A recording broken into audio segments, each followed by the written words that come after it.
precisa. E se eu cair, se eu vacilo,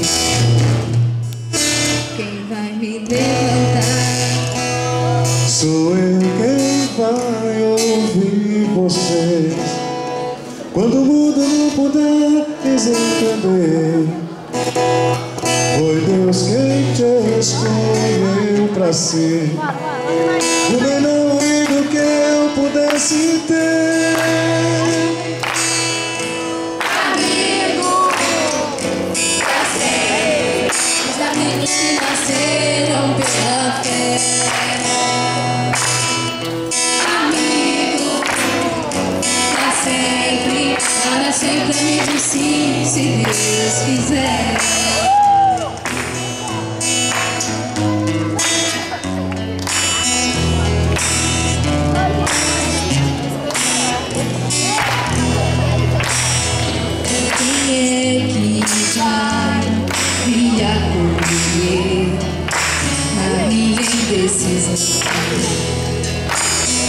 Se eu me perder pelo caminho, quem me dará a mão?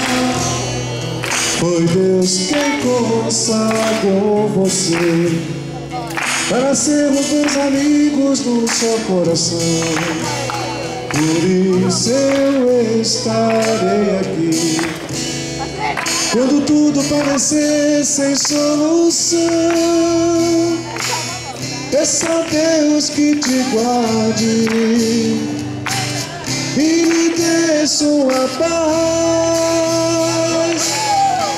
Amigos pra sempre, os amigos que nasceram pela fé.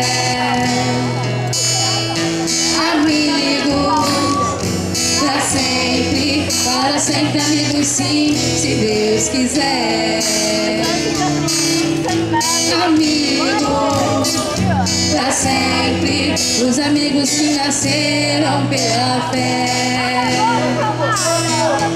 Amigos pra sempre, para sempre amigos sim, se Deus quiser. Para sempre amigos sim, se Deus quiser.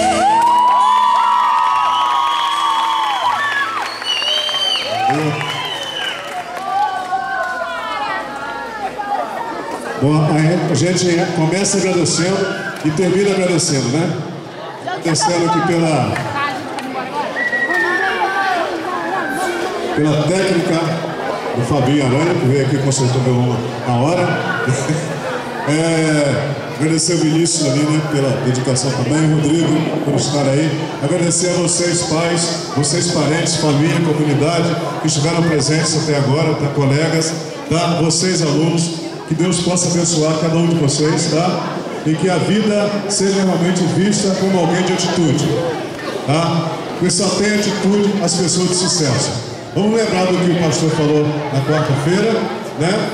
Das armadilhas do sucesso, não é isso? Vamos lembrar do que o padre Alexandre falou, da simplicidade, né? Da humildade, né? Daqui para frente. Só assim a gente consegue vencer, tá bom? Que Deus abençoe cada um de vocês. A todos vocês, um Feliz Natal. Um ano novo cheio de paz e continuem confiando em vocês. Todos vocês são capazes. Todos. Basta confiar e querer ir em frente. Alô?